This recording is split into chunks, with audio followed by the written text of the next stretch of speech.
'n heerlike, lekker, hartlike goeiemôre vir jou vanuit Kaapstad. Ja, ons bietjie my kinders kom kuier, so ons is hier in die Kaap en my voorreg om vir u vanmôre vanaf die Kaap bietjie die woord te bring. Ek wil 'n storieetjie vertel wat ek met graagte baie keer vir die kinders vertel.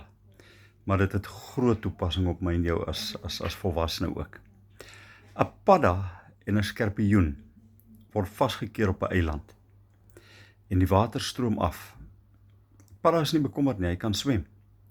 Maar die skorpioen begin al hoe meer paniekerig raak. En hy vra vir die padda, hy sê, laai my op jou rug, dan vat jy my na die kant van die water toe. Padda sê, nee, jy gaan my doodmaak. Hy sê, ek sal nie.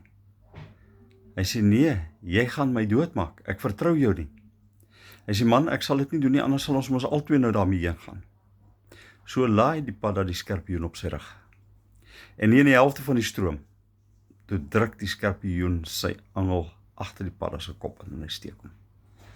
En die padda sê, wat het jy nou gedoen? Nou gaan ons albei sterf. Skorpioen antwoord, jammer, dis my natuur. Nou ja, so is die natuur van sonde ook, né? Die mens weet, dit gaan hom doodmaak. Maar hy sal nog steeds in daai stroom klim. Saam met dit, met die wete, iewers gaan 'n angel agter sy kop ingedruk word. Julle, dit is so nie die moeite werd nie. Kom ons trotseer maar die storms en ons vertrou maar die Here.